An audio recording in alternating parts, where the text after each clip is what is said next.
Alright, how's it going everybody? It's been quite a while since I made a new video, mainly since I've been just procrastinating honestly. I was meant to put out another video besides this one, which I'll talk about later of course. But since I was on the hype on this game, I decided I'll just let this video out first. Anyways, a few months ago, yes I know, months, it seems like I'm always late to things, whatever. Ninja Gaiden 4 was released to the public in all our glory. And man, let me tell you something. I find it interesting that a while back before the talks of Ninja Gaiden 4 being released, that randomly Ninja Gaiden or just Ryu Hayabusa popped up in my head, which I don't know why. So I did a little quick research and seeing that the last Ninja Gaiden was released over 13 years ago. So I was like, god damn! And then I started searching up if there's ever going to be a Ninja Gaiden 4, you know, blah blah blah. And lo and behold, months later, Ninja Gaiden 2 Black, Ninja Gaiden 4. Like, hold on. This shit came out of nowhere. You know how you go on YouTube and you're going through your recommended to see what to watch, and it's just there, sitting, having his shit hang low. Like, okay, I know I'm not the biggest fan of the series overall, but I still fuck with my dude Ryu Hayabusa, don't get me wrong.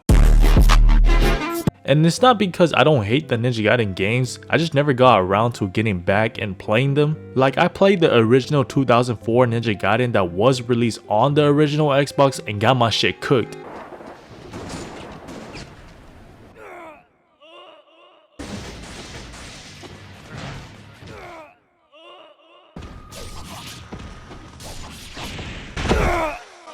I skipped 2 and played 3 because I got it for free somehow and was still getting my shit rocked. And so yes, I never got to finish any of the Ninja Gaiden games, but worry not, I'll be going on a series to complete all the Ninja Gaiden games, besides this game of course.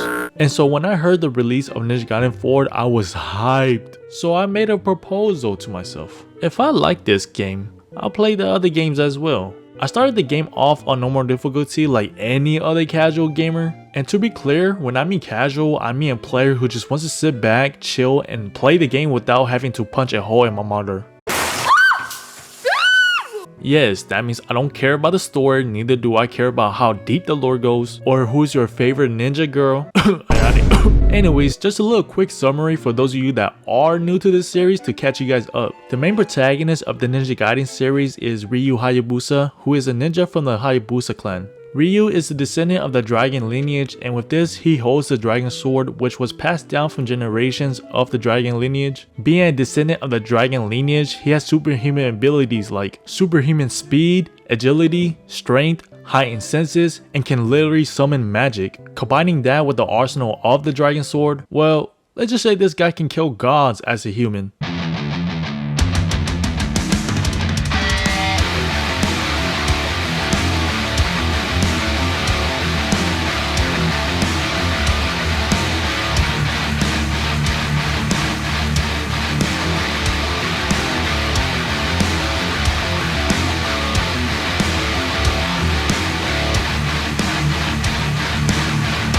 Anyways, we play as this guy named Yakumo instead of Ryu majority of the game, who is from the Raven clan, which is a branch of the Hayabusa clan, but also a rival?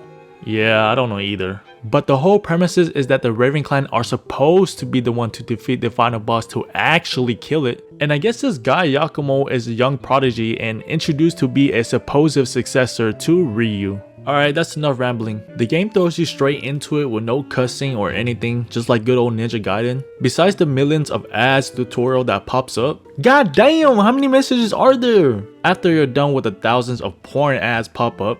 Oh my fucking god.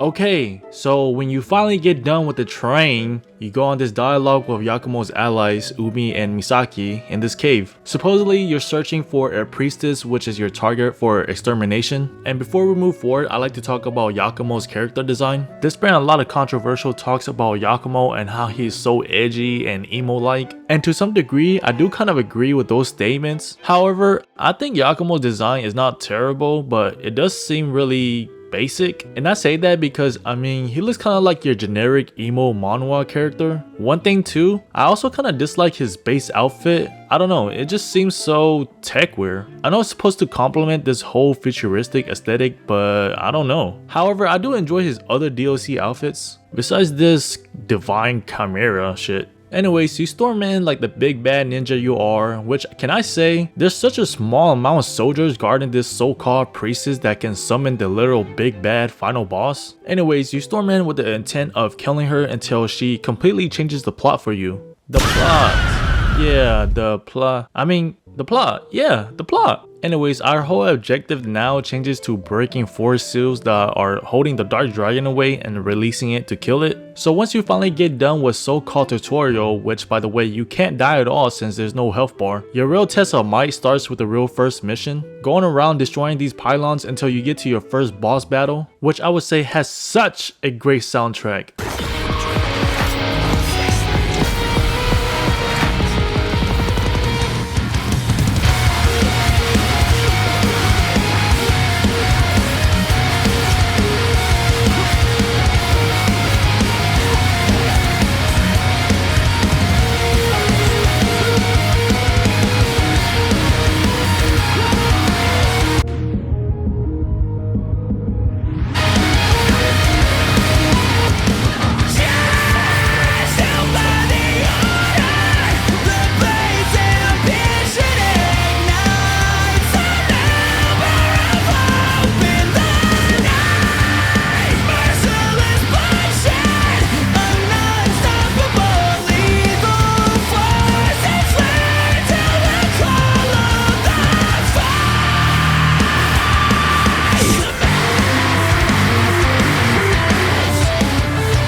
Your first few chapters consist of dealing with these DDO soldiers, which I would say is much more easier and pleasable to deal with than all these other enemies you will encounter, of course. Just like any hack and slash games, you'll fight a consistent of normal enemies within a level with a combination of different type of enemies like fast, flying, or ranged type, until midway you run into demons and fight your second boss.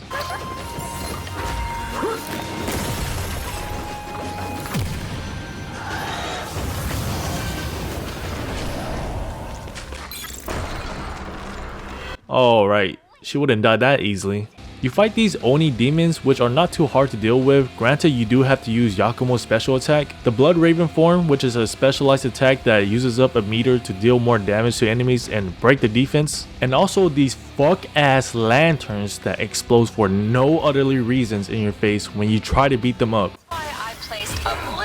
Anyways, the level doesn't tease you for that long until you have to fight the second boss again, which I enjoy more than the first, even though I was getting my shit reeled in even in normal difficulty. I find the whole premise of the fight quite amusing. The visual effect to the more diverse and long range attacks. Granted that a lot of these bosses you fight run the same AI mechanic, they throw a few strings of attacks and probably to an unblockable, and maybe a random specialized attack and it resets and repeat. So overall, these bosses are pretty easy to predict and memorize their attacks. Once you defeat Fox Lady up and break the first seal, the game gives you a new weapon, a rapier-like weapon, and a huge comically oversized drilling lance when using your Blood Raven form. And it's here where I started fine-tune my combat style a little bit, switching in and out of the dual katana to the rapier for consecutive combos, and also combining Blood Raven attacks into my combos to prolong them. I gotta say, the combat system in this game compared to the other Ninja Gaiden games is so much more fluid and has so much freedom for the players. Being able to change into different weapons and your combos gives the game a much better experience, and to top it off, the combat feels so much faster too. The direction of being able to play more aggressively in this game makes it that much better in my opinion, and the defense doesn't really feel lackluster too. Dodging with the slow motion mechanic is just so soothing and cool. Perfectly executing combos in this game is also so satisfying. Like, you cannot tell me that the combat in this game is not far superior to the older ones. Like, look!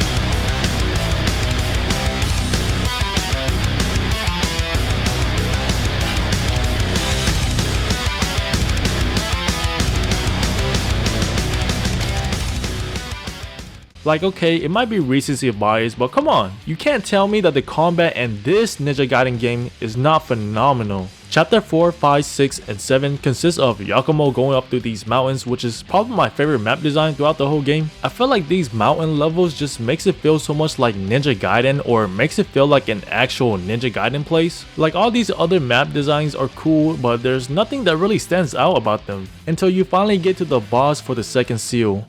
Oh great, another flying fox.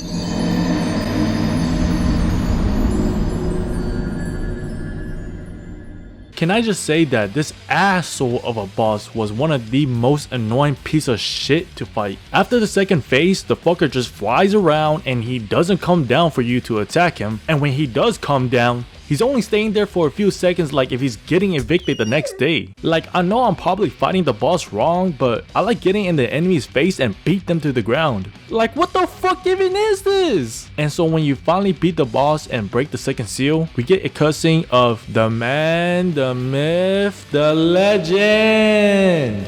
And then we get beat up because Yakumo is less cooler and have less aura.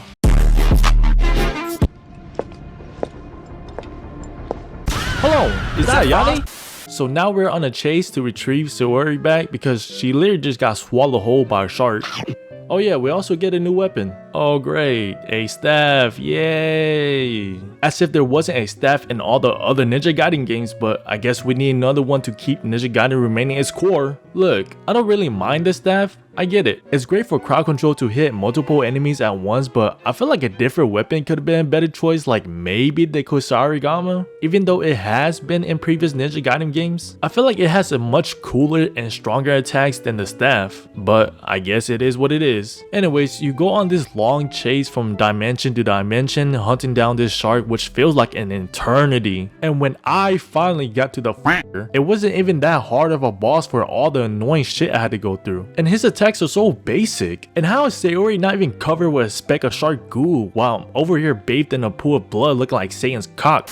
With the next remaining chapters, you storm in once again into DDO's base to break the last seal, which is not that memorable. You just kind of go through a few stages where the chapter just throw a bunch of different enemies at you that you already fought before. And then you get to Mr. DDO himself, Kagachi, aka Genji from Overwatch, aka Samurai Gundam. Now, I'm not gonna lie, this guy kind of feels like fighting the first boss but a better and 2.0 version of him. But man, I will say, the music in this fight?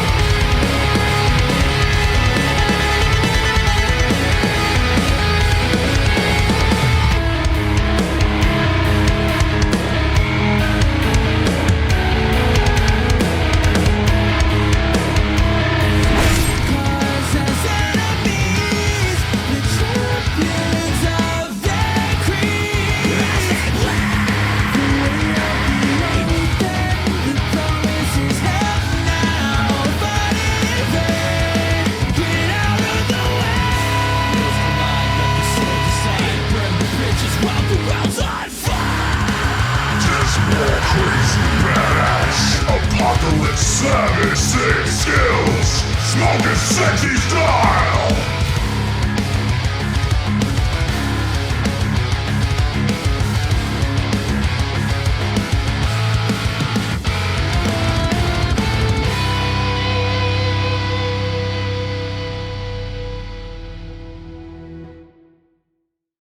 So now it's the last seal to finally release the Dark Dragon. To finish the resurrection, soul and body must be reunited. As vessel of the dragon's soul, I need to die. Wait, hold on. We gotta kill Sayori? Yakumo! Please!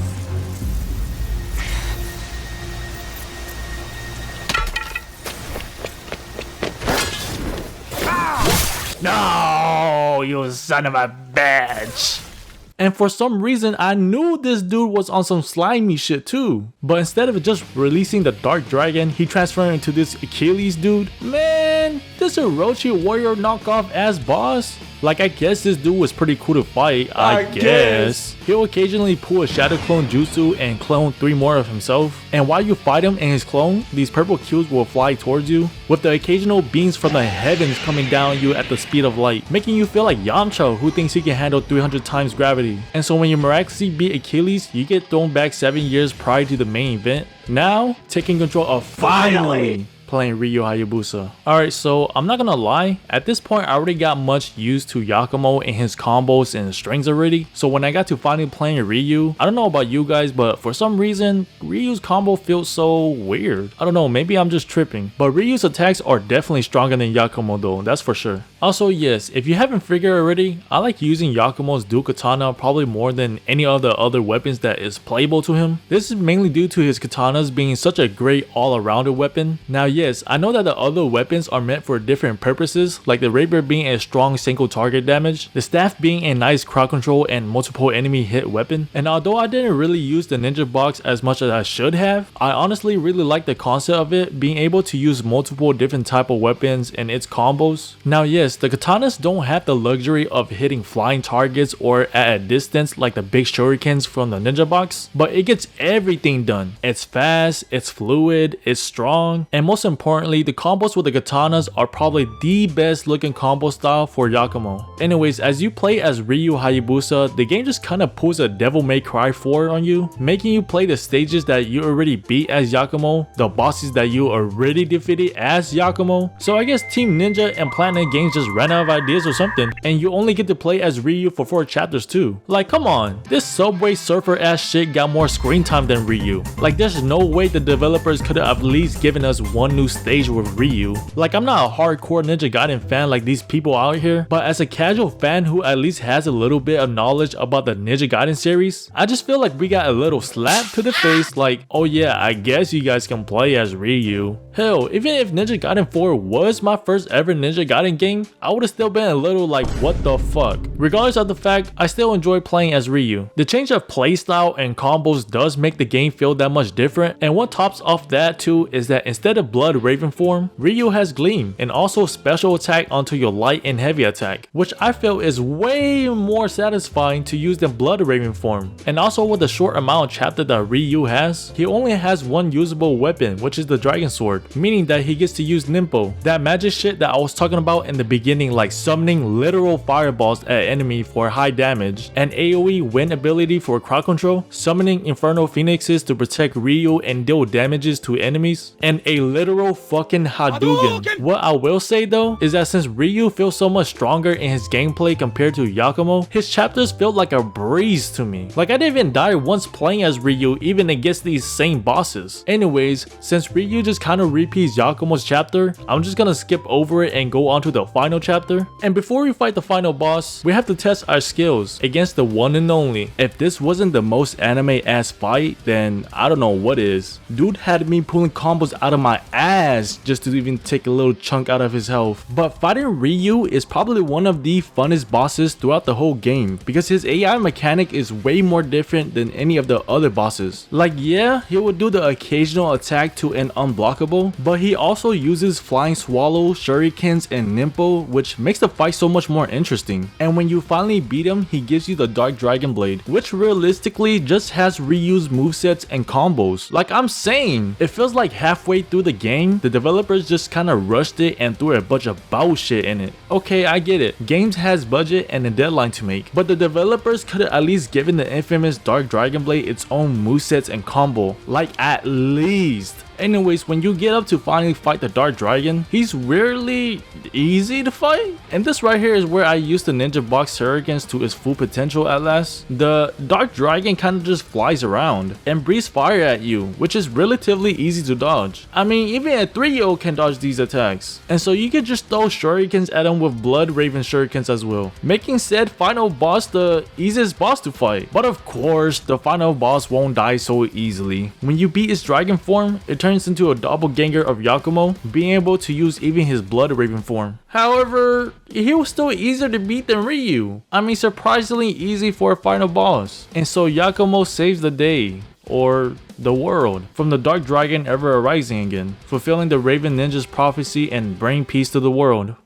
Now, I'm not gonna lie and give my honest opinion about this game. As a Ninja Gaiden fan and a fan of Ryu Hayabusa, I understand the critique and the dislike of this game. I get that a lot of people are die-hard Ryu Hayabusa fan, and so am I. So when you go and make a Ninja Gaiden game and you only make Ryu as a playable character for 4 chapters and repeating Yakumo's chapter at that, of course people are gonna be upset. Now yes, I know that you can play as Ryu after you beat the game, but the whole fun of the game and the new experience is being able to play as Ryu and play his own and different chapters. Now to me, yes, Yakumo is a great predecessor to Ryu. He has different elements to him that makes him unique from Ryu, like his blood raven form ability. I get that PlatinumGames and Team Ninja are trying to introduce a new protagonist to the series to change up the gameplay, and I'm all for it. I like Yakumo's gameplay style and his design, but I think what got to me and a lot of fans is that the least the developers could have done is make Ryu have different chapters if he is going to have a small amount, rather than just pulling a DMC4. And of course, I know that some of these complaints are just nitpicking, but that's what you're supposed to do if you want to find the flaws in games. I mean, that's the whole point of this video, is reviewing the game and picking parts that I don't like, but also picking parts that I do like. Not every game will be a perfect 10 out of 10. Now, does that make the game bad? No, of course not. Overall, I still like the game. Yakumo's blood raven form and Ryu's gleam makes combo feel endless and look so flashy and cool. Like I said before, I don't really care for the story or the lore, but the gameplay and combat system is what really sold it for me. The bosses were alright. There's only really 3 bosses I like, and that's Kagachi, Achilles, and Ryu. The only stage design that really captivated me was the mountains, and other than that, all the other stages weren't just really for me. With that being said, I give Ninja Gaiden 4 an 8.5 Yakumo out of 10.